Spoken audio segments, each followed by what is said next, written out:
É fantástico a gente perceber que há uma convergência, né? A sua fala converge com a da senadora Marta, converge com a da Fernanda. E se a gente for sentar, a gente vai ver que há uma convergência da grande parte das pessoas que militam na área da educação, da importância do professor, certo? Então, eu quero começar por aí, porque eu acho que isso é comum. E uma das coisas que eu tive a oportunidade, quando fui prefeito na cidade, na Bahia, de discutir, é que essa questão da valorização do professor e a questão da atratividade da carreira, ela é discutida há muito tempo. Quando o Fundef iniciou lá atrás, tinham professores que não ganhavam salário mínimo. Então, na verdade, a gente investiu não o suficiente, mas não podemos dizer que ficou esquecido, né? Mas, mesmo assim, não se tornou atrativo, né?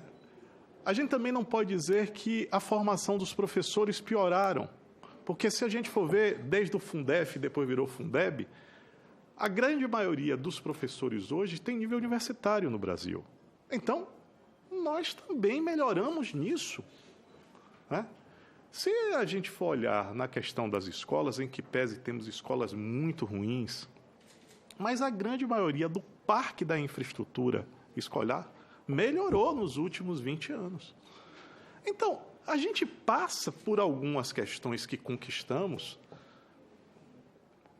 doutora Cláudia, mas a gente percebe que o resultado, a resultante de todas essas conquistas, não mexeu em nada nos indicadores que fazem a avaliação da qualidade, né? Então, fica claro que até os 14 anos nós botamos 98% de crianças na sala de aula, que na verdade não é escola, para mim, viraram um depositário, é um depósito de pessoas, né? A gente, na verdade, a gente está confiscando a infância dessa nossa juventude. A gente tira ela da rua, bota ela na escola para ensinar nada. Por quê? Porque quando a gente vai ver os indicadores nos trazem uma tragédia, é uma tragédia. Mais de 50% nas regiões Norte e Nordeste, 70% não sabe ler e escrever, né? Quando a gente vai de jovens de 15 a 17 anos, a cada 3 jovens, apenas 2, ao passar dos 15 anos, continuam na escola. Um terceiro está nas ruas, à mercê do quê? Às vezes da marginalidade, às vezes da ociosidade, do desemprego, da incapacidade de ter futuro. Então, nós chegamos em um momento que a gente precisa realmente, eu acho que a senadora Marta tem completa razão, a gente precisa fazer uma revolução, não é uma evolução, porque nós evoluímos e não mudamos nada. A gente colocou as crianças na sala de aula e não demos educação. Então, eu queria trazer algumas questões que eu queria dialogar com vocês. Como é que a gente pode ter atratividade para o professor se a gente não tem meritocracia? Todas as vezes que nós discutimos meritocracia, em qualquer outra atividade, é através da meritocracia que você estabelece a diferença entre os que produzem bem e os que produzem dentro do que é necessário.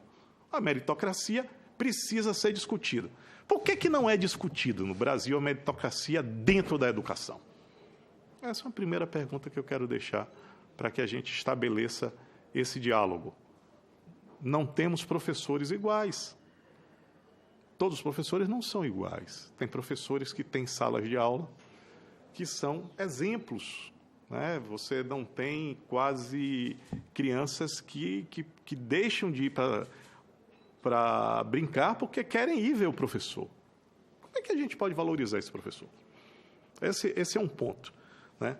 Quais são as outras formas que a gente pode valorizar o professor? Claro que aumentar os salários. Aí a gente tem a questão do orçamento. Eu falo sempre, digo, né, há mais de 25 anos de vida pública, que a gente tem um Brasil nos almoxarifados. certo? Se qualquer secretário de educação quiser fazer uma grande revolução no seu estado, senadora Marta, vá ao almoxarifado da secretaria de qualquer secretaria de educação. Lá estarão milhões de livros, milhões de, talvez, de equipamentos, né? Cadeiras quebradas, muita coisa que foi comprada e não foi usada. A gente tem um país que a gente jogou fora, que está nos almoxarifados, e às vezes a pessoa não tem nem como jogar fora. Às vezes o Estado não tem nem condições, porque não é apto aquele material para você fazer uma venda através de leilão e você tem que ficar bancando galpões, que é um custo imenso. A questão do orçamento, e aí eu quero trazer uma conversa que tive com o senador Walter Pinheiro, que hoje é secretário de Educação, a gente precisa olhar o dinheiro velho. Ah, tem dinheiro novo? Não, mas tem dinheiro velho. Alguns locais onde a gente está colocando dinheiro e não está tendo resultado, porque não tem avaliação de política pública nesse país. A gente precisa fazer avaliação de política pública. Eu tive a oportunidade na Comissão de Educação ser o relator do Pronatec, certo? O Pronatec foi importante, é importante, mas ele não deu resultados que a gente imaginava, porque ao desenhar a política pública nós não tínhamos metas claras, não tínhamos focalização, não tínhamos indicadores. Então, cabe à educação fazer um grande debate sobre os gastos, as despesas do Ministério e da Secretaria de Educação. Esse, sim, é o maior desafio que nós vamos ter. É olhar o dinheiro que existe para que a gente gaste melhor. Todas as vezes, e aí, senadora, a gente ouve aqui, não, falta dinheiro. Claro que falta dinheiro. Claro que falta dinheiro. Se você pegar o que o Fundeb paga para um aluno e o que é gasto ou investido numa mensalidade de uma escola privada, é uma diferença imensa de recursos. E a gente quer fazer mágica, a gente quer fazer com que a mesma educação alcance a pessoa com 10% do orçamento anual. Então, a gente precisa encarar isso, né? Essa é uma realidade, e acho que a doutora Fernanda traz uma questão que a gente precisa realmente olhar como fazer esse orçamento melhorar. E aí eu quero fazer uma outra provocação. Eu tive a oportunidade, né, de ir a Cuba. Em 97, eu fui um dos primeiros, talvez o primeiro prefeito na Bahia, com certeza, que fiz convênio com médicos cubanos. Eu trouxe médicos cubanos, aproveitei lá e fui visitar o Ministério da Educação. Lá o Ministério da Educação é separado. Ministério da Educação Básica e Ministério da Educação Superior. E quando eu cheguei lá, eu vi uma coisa interessante. As aulas eram nas salas de aula. Então, o primeiro contato que o professor tinha com a educação, desde o primeiro semestre ele ia e tinha o contato com a sala de aula, com o aluno. Isso que a senhora falou. A gente não consegue fazer aqui.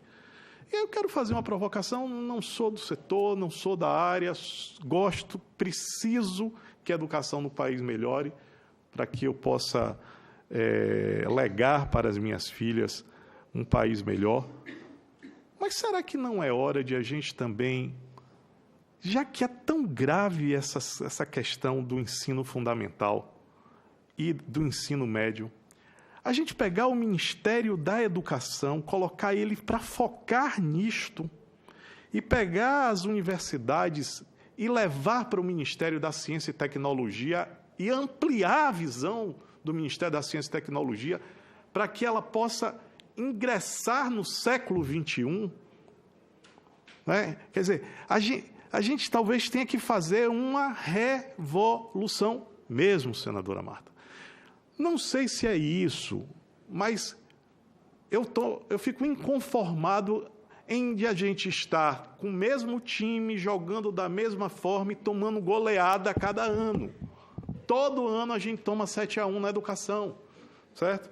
Então, eu só queria, para finalizar, eu queria dizer que esse novo currículo, né, essa base curricular, vai nos dar oportunidade. É claro que também vai nos dar um desafio enorme, porque a gente vai requerer de escolas, de professores, e aí eu quero trazer também uma questão importante, que são os gestores, né? Assim, gestor de escola, ele é fundamental. Às vezes a gente fica muito focado no professor, mas o gestor da educação, da escola, o diretor da escola, ele é fundamental para ele fazer a animação e a gestão do processo. Então, eu acho que, quando a gente falar de professor, eu acho que a gente deve dizer o professor e o diretor escolar. A gente precisa trazer o diretor escolar. Às vezes até é incrível, senadora. Eu já me vi em situação de ótimos professores, não serem bons diretores, mas ter bons diretores que não querem ser diretor porque ganha menos. Ganha menos, porque perde a alocação da sala de aula, não sei o que giz, e tem todos aqueles ganhos de estar lecionando. E o que a gente faz com isso? Quer dizer, a gente coloca alguém para coordenar todos para ganhar menos? Não, a gente precisa trazer para esse debate essa questão. Então, eu queria dizer que a gente tem esse desafio. E contar uma história rápida, né, de uma experiência quando eu fui secretário de Trabalho lá no estado da Bahia, ao qual todos conhecem que há uma visão sobre os baianos, né, sobre vamos dizer, uma certa leniência ao trabalhar. E eu acho isso muito interessante, porque teve 2 momentos que eu vi que a gente não sabe usar a nossa cultura como um alavancador, né, na área do trabalho. Todas as vezes que, como secretário de Trabalho, vinham pessoas olhar como capacitar os trabalhadores lá, os trabalhadores baianos, eles queriam fazer do trabalhador baiano o mesmo tipo do trabalhador que trabalhasse em São Paulo ou em Nova York. E na Bahia, nós temos as nossas referências culturais e elas precisam ser respeitadas e elas precisam ser qualificadas para que aquilo que é positivo seja ampliado. E aí eu conto sempre a história de que se você for passar 24 horas, 48 horas na Bahia, é óbvio que você talvez se sinta um pouco perdido. Se você vai de São Paulo, a pessoa quer rapidamente que o seu café chegue ali. Mas se você tomar um café por mais de 3 dias, ou ir a uma barraca de praia, um bar, por mais de 2 ou 3 dias, no segundo dia você já é íntimo da pessoa que lhe atende. E isso é um diferencial enorme. É a capacidade da empatia, certo? De se tornar alguém próximo a você, entender a sua situação. No baiano é algo que é natural.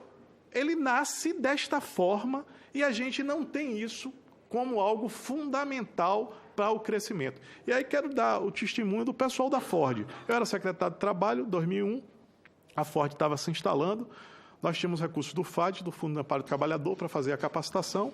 Não existia nenhum trabalhador capacitado para a indústria automobilística. 6 meses depois, em reunião com a diretoria da Ford, disse, olha, já alcançamos os indicadores internacionais das melhores indústrias do mundo. Já? Disse por 2 questões. Uma, o ambiente de trabalho. Super alegre, super positivo, e a capacidade das pessoas de não terem medo de aprender, certo? Então, são características da comunidade, da cultura local. E aí, depois, em 2009, o Circo de Solé foi lá na Bahia, e eu tive a oportunidade de ver a construção do Circo de Solé, que eu era secretário de Agricultura, e ficava dentro do Parque de Exposição. E tem um momento, senadora Marta, que é como se fosse bater a laje. É quando sobe o mastro central. Então, é um ato, um ato, o mastro central ser levantada. E lá estava uma engenheira canadense, e ela disse a mim, e à época Wagner, o Jacques Wagner, que era o governador, disse que ela não teve em nenhum outro país, em nenhum outro local, que as atividades fossem feitas com tanta presteza, com tanta colaboração, num espaço de tempo tão curto para aprendizado. E isso a gente não consegue traduzir isso como um valor, né? Por quê? Porque a gente não tem nas nossas escolas a capacidade de pegar, né, essas características, essas habilidades e transformar em competências. Então, eu queria parabenizar a vocês. Acho que a gente vai precisar ter uma voz mais firme nessa revolução, senadora Marta. Eu acho que essa questão do orçamento do dinheiro velho, das políticas públicas, a questão de um ensino superior, não é apartar, mas dar a ele uma possibilidade de ele seguir um caminho para que a gente tenha um olhar mais qualificado sobre o ensino fundamental e o ensino médio, a gente colocar mais força nisso, né? Não liberando o outro, ao contrário, fazendo com que seja coordenado, mas que a gente possa, né, trazer para os nossos jovens uma coisa que é fundamental, a capacidade de poder sonhar com o futuro, que é isso que nós estamos tirando deles. Então, era isso que eu queria dizer e dar os parabéns à senadora Marta. Acho que nos